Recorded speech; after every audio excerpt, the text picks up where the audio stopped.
Genesis chapter 7 was a bit of a roller coaster. It's a story that a lot of people probably know. It's where Jacob takes Esau's blessing from their father, Isaac.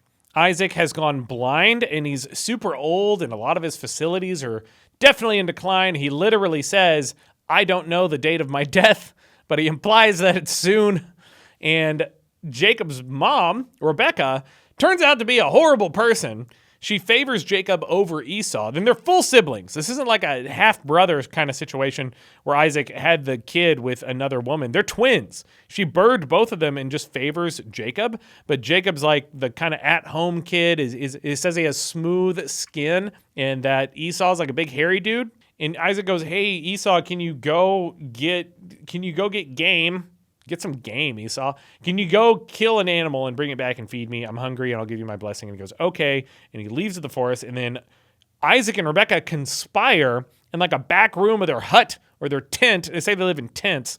And they go back there and she goes, hey, so Jacob, how about you take the blessing?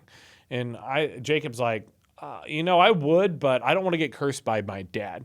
And it's not even like an ethical issue for him. Like, he wants the blessing, and he's already taken the birthright. This happened in a previous chapter. He takes Esau's birthright because he's the firstborn son, meaning he has the right of birth is literally, I believe, what that means. And so he gets all the advantages, and he steals it from him. And now he's like, well, yeah, I would take his blessing too. I just don't want to get cursed by dad. And she goes, don't worry, I'll dress you in sheepskin.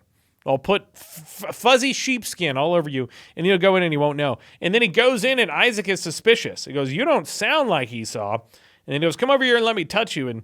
And Jacob like waddles over to his blind 170-year-old father, and he brushes his like sheepskin face, and he goes, oh, well, you feel like Esau. And then he goes, you smell like Esau. Both of those things happen. And then he feeds him a baby goat. Rebecca said, go get 2 young goats, the baby ones, and feed them to your father. She cooks, she says, make him tasty food. That's what the Bible says. And then he comes back, Esau comes back later, and Isaac's like, I gave your blessing away. And Esau's like, bless me again. He starts freaking out. He's like, give me another blessing. He goes, I can't. I'm all blessed out. The blessing's been siphoned from my body, and I've no more blessings. I had one blessing my entire life. I waited until I was in my death throes to give it out. And when I did, I apparently made a mistake because I couldn't see. I could smell. And it's in my defense, it smelled like you. But ultimately, I gave it away. He literally then says, this is what he says to Esau. He goes, look, not only did I give it away, this is a direct quote. He says, your dwelling will be away from the earth's richness and away from the dew of heaven above. He goes like, he says, Jacob will be a lord over you, and he will rule over all of his brothers, and you're just going to have to suffer the consequences of that. I'm sorry. That's how it is. And he freaks out and goes, I'm going to kill him. And Jacob gets a little nervous. He goes, Mama. He runs back to Rebecca. And this is also, I said this in the long form video. I make a long form of every short form that I do. They're different.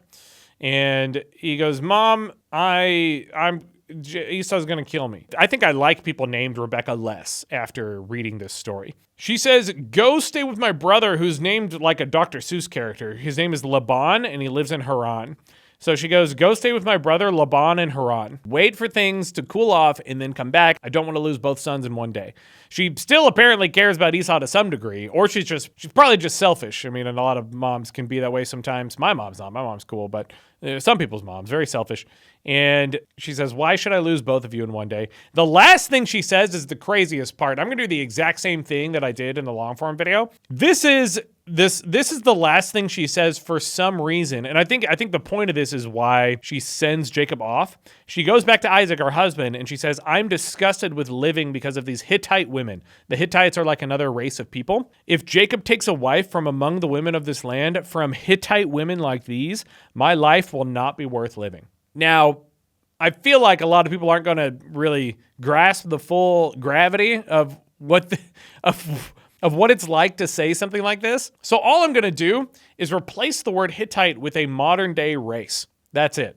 Let's imagine Rebecca is just a woman from the United States. Let's swap Hittite with Italian. Then Rebecca said to Isaac, I am disgusted with living because of these Italian women. If Jacob takes a wife from among the women of this land, from Italian women like these, my life will not be worth living. It's a horrible thing to say, and we go about our lives not really referencing or acknowledging stuff like this written in the Bible. This is the most supreme form of racism, or at least it's up there. But I think all we've learned is Rebecca is a terrible person. Jacob, at least, I don't know. I think he's an adult still, but he also is horrible. I think he gets redeemed eventually, or that's at least how the Bible portrays it. But what a horrible contribution from both of them.